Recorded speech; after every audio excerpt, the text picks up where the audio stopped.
இது மாருதி ரிட்ஸ் காரில் instrument cluster service பண்ணி நிறைய கார் நம்ம போட்டிருக்கோம். அதில் சிலது மட்டும் நான் வந்து அப்லோட் பண்ணியிருக்கேன். ஜென்ரலாக நான் ஒரே மாதிரி கம்ப்ளைண்ட் உள்ளதெல்லாம் நான் வந்து பார்த்தீங்கன்னா வீடியோஸ் போடுறதுல நான் டூப்ளிகேஷனாக இருக்கும், அதனால் யூசேஜ் இல்லைன்னு. எப்போல்லாம் வந்து பார்த்தீங்கன்னா வித்தியாசமான கம்ப்ளைண்ட் இருக்கோ அதையெல்லாம் நான் போடுறேன். இப்போவும் நான் வந்து ரிட்ஸ் இன்ஸ்ட்ருமெண்ட் கிளஸ்டர் சர்வீஸ் பண்ணி போடுறதை நான் உங்களுக்கு அப்லோட் பண்ணுறேன். என்னென்னா இந்த ரிட்ஸ் காரில் உள்ள இன்ஸ்ட்ருமெண்ட் கிளஸ்டருடைய அந்த அப்சர்வேஷன்ஸு அந்த ப்ராப்ளம்ஸ் எல்லாமே ரொம்ப வித்தியாசமாக இருக்குது. அது என்ன வித்தியாசமாக இருக்குதுன்னு நான் இப்போ சொல்கிறேன் உங்களுக்கு. இப்போ நான் இக்னிஷன் ஆன் பண்ணுறேன்.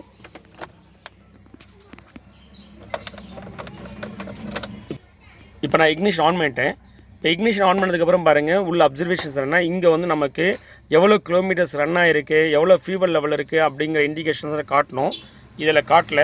இந்த ஸ்க்ரீன் பிளாங்காக இருக்குது. சரிங்களா? இது வந்து நார்மலாக இன்ஸ்ட்ருமெண்ட் கிளஸ்டரில் வரக்கூடிய ப்ராப்ளம் தான். இது வந்து வித்தியாசமானது கிடையாது. நான் சொல்கிற வித்தியாசமான கம்ப்ளைண்ட் என்னங்கிற இப்போ நான் சொல்கிறேன். இப்போ நான் வண்டி ஸ்டார்ட் பண்ணுற பாருங்க. நான் வண்டி இப்போ ஸ்டார்ட் பண்ணிட்டேன். இப்போ வித்தியாசமான கம்ப்ளைண்ட் சொல்கிறது என்னென்னு கேட்டிங்கன்னா, இங்கே பாருங்கள் டெம்பரேச்சர் இண்டிகேட்டர் லைட் காட்டுது. சரிங்களா? அது போக வந்து பார்த்தீங்கன்னா இந்த ஹேண்ட் பிரேக் காட்டுது. ஹேண்ட் பிரேக் பாருங்கள், ஹேண்ட் பிரேக் ரிலீஸ் பண்ணி தான் இருக்குது. ஆனாலும் ஹேண்ட் பிரேக் இண்டிகேஷன்ஸ் காட்டுது. என்ஜின் ரன்னிங்கில் இருக்கிறச்சோம். இப்போ என்ஜின் ஐடியில் ஓடிட்டுருக்கு. அதே மாதிரி இம்மோபிலிஸ் வார்னிங் இண்டிகேஷன் லைட் எரியுது. பிறகு இந்த சர்வீஸ் லைட் எரியுது. தென் இந்த ஸ்ப்ரிங் லைட் எரியுது. பாருங்கள், நார்மலாக இதெல்லாம் வந்து பார்த்தீங்கன்னா எரியக்கூடாது. சரிங்களா? இதெல்லாம் எரியுது. இதுக்கு முன்னாடி இன்ஸ்ட்ருமெண்ட் கிளஸ்டர் சர்வீஸ் பண்ணி போட்டதெல்லாம் பார்த்தீங்கன்னா இதெல்லாம் எரியாது. இதெல்லாம் எரியுது. அது போக பாருங்கள் இந்த செக் இன்ஜின் லைட் எரியுது. தென் இங்கே பக்கிள் லைட் எரியுது. இன்ஃபேக்ட் நான் பக்கிள் வந்து லாக் பண்ணியிருக்கேன்.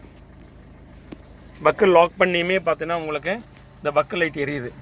சரிங்களா? ரெண்டாவது இங்கே டேக்கோமீட்டரில் பார்ப்போம். டேக்கோமீட்டரில் ஆர்பிஎம் ரன் ஆகலை. ஸோ இது வந்து நார்மல் தான். நம்ம ஏற்கனவே நம்ம பேசியிருக்கோம். இந்த இன்ஸ்ட்ருமெண்ட் கிளஸ்டரில் ப்ராப்ளம் உள்ளதில் வந்து பார்த்தீங்கன்னா ஆர்பிஎம் மீட் ஒர்க் ஆகாது. ரொம்ப சன்லைட் படுது. அதனால் என்னால் வீடியோவில் சரியாக கேப்சர் ஆக மாட்டேங்குது. So okay, let me try. Yes, ஓரளவு தெரியும்னு நினைக்கிறேன் உங்களுக்கு. ஸோ இது ஆர்பிஎம் மீட் ஒர்க் ஆகலை. இப்போ நான் என்ன மீன் பண்ணுறேன்னா, சில இன்ஃபர்மேஷன் வரல இல்லையா, அது இந்த டேக்கோமீட்டர் ஒர்க் பண்ணாது. ஸோ இதெல்லாம் என்னால் ஏற்றுக்க முடியுது. ஏன்னா இந்த ப்ராப்ளம் ஏற்கனவே இந்த மாதிரி வந்திருக்கு. ஆனால் மற்ற ப்ராப்ளம்லாம் புதுமையாக இருக்குது. ஸோ இப்போ நம்ம வந்து இன்ஸ்ட்ருமெண்ட் கிளஸ்டரை நம்ம வந்து சர்வீஸ் பண்ணி போடுவோம். போட்டதுக்கப்புறமும் இந்த ப்ராப்ளம்ஸ் வருது, இதெல்லாம் வருது அப்படின்னா இது எல்லாமே வந்து பார்த்தோன்னா அந்த ரெஸ்பெக்டிவ் அதாவது ஒயரிங் சர்க்யூட்டோ இல்லை வேறு எலக்ட்ரானிக்ஸ் இஷ்யூஸோ ப்ராப்ளம் அர்த்தம். ஒருவேளை இதெல்லாம் வரல அப்படின்னா அப்போ இந்த இன்ஸ்ட்ருமெண்ட் கிளஸ்டரில் உள்ள ப்ராப்ளம் தான் இருந்திருக்கு. ஸோ அது சரியாயிடுச்சுன்னு அப்படின்னு நம்ம பொருள் எடுத்துக்கலாம். ஸோ இப்போ நம்ம வந்து பார்த்தோன்னா இந்த இன்ஸ்ட்ருமெண்ட் கிளஸ்டரை கழட்டி நம்ம சர்வீஸ் பண்ணி போடலாம். வியூவர்ஸ், நம்ம சேனல் இது வரைக்கும் சப்ஸ்கிரைப் பண்ணாமல் தான் ப்ளீஸ் சப்ஸ்கிரைப். அது போக சேனல் ப்ரொமோஷன் ஆஃபராக உங்கள் வண்டியில் செக் இன்ஜின் லைட் வந்துச்சு அப்படின்னா எதனால் வந்திருக்கு அப்படிங்கன்னு செக் பண்ணி ஸ்கேன் பண்ணி பார்த்து சொல்கிறதுக்கு 50% டிஸ்கவுண்ட்டில் தரோம் நம்மளுடைய சப்ஸ்கிரைபருக்கு. சரிங்களா? வாங்க வீடியோக்குள்ளே போகலாம். இதை டெம்பரரியாக ஃபிக்ஸ் பண்ணியிருக்கேன். ஃபிக்ஸ் பண்ணிவிட்டு இப்போ நான் இக்னிஷன் ஆன் பண்ணுறேன்.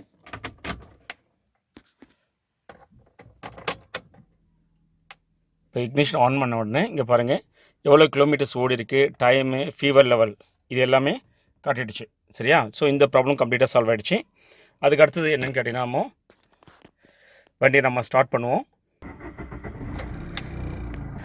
முன்னாடி நிறைய லைட் எரிஞ்சிச்சு தெரியுங்களா உங்களுக்கு. அந்த hand brake, then temperature sensor, even check engine light, இந்த மாதிரி எல்லாமே இருந்துது. இப்போ இது பிளிங்க் ஆகுது வந்து நம்ம சீட் பெல்ட் போடல, அதனால பிளிங்க் ஆகுது. இப்போ சீட் பெல்ட் போட்டுருவோம். இப்போ எந்த ப்ராப்ளமும் இல்லை. ஸோ இந்த வண்டியில் வந்து நிறைய லைட்டு வார்னிங் இண்டிகேஷன் எரிஞ்சிச்சு இல்லையா, அதுக்கு எல்லாத்துக்குமான காரணம் இன்ஸ்ட்ருமெண்ட் கிளஸ்டர் தான். வேறு சென்சாரோ மற்ற இசிஎம்மோ அந்த மாதிரி ப்ராப்ளம்ஸ் எதுவுமே இல்லை. ஈவன் நமக்கு இம்மோபிலைஸ் லைட்லாம் கூட எரிஞ்சுது. ஸோ அதெல்லாம் கூட இம்மோபிலைஸ் இஷ்யூலாம் எதுவுமே கிடையாது. முழுக்க இன்ஸ்ட்ருமெண்ட் கிளஸ்டர்னால தான் அவ்வளோ வார்னிங் இண்டிகேஷன் எரிஞ்சுது. ஒருவேளை இன்ஸ்ட்ருமெண்ட் கிளஸ்டர் தான் ப்ராப்ளம் சொல்லி டயக்னோஸ் பண்ணாமல் நம்ம வேறு எங்கே ரூட் பண்ணியிருந்தோம்னா நிறைய சென்சார்ஸு இசிஎம் அது கொண்டு மாற்றிருப்போம். ஸோ கரெக்டாக இன்ஸ்ட்ருமெண்ட் கிளஸ்டர் தான் நம்ம ப்ராப்ளம் இருக்குன்னு டயக்னோஸ் பண்ணதுனால அதை ரிப்பேர் பண்ணதுனால இப்போ கம்ப்ளீட்டாக சரியாயிடுச்சு. So perfectly all right. So இப்போ நம்ம கம்ப்ளீட்டாக ஃபிக்ஸ் பண்ணிடலாம். இதுக்கிடையில் நமக்கு வந்து பார்த்தீங்கன்னா ஆர்பி மீட் ஒர்க் ஆகலன்னு சொல்லியிருந்தோம் இல்லையா, அந்த ஆர்பி மீட் ஒர்க் ஆகலன்னு செக் பண்ணுறோம். இங்கே பாருங்கள் ஆர்பி மீட்டர் பக்கா ஒர்க் பண்ணுது. கொஞ்சம் லைட்டு ஹெவி லைட்டு சன்லைட் ஹெவியாக இருக்கிறதுனால கொஞ்சம் சிரமப்பட வேண்டியதாக இருக்குது. ஸோ இப்போ தெரியும்னு நினைக்கிறேன் உங்களுக்கு ஒரு எஸ், இப்போ ஆர்பி மீட்ரு பக்கா ஒர்க் பண்ணுது.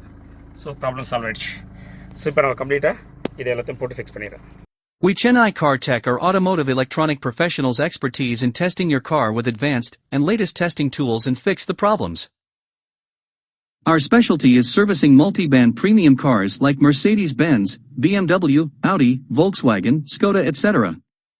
Want to know about our services? Call us at the number in screen, WhatsApp or email.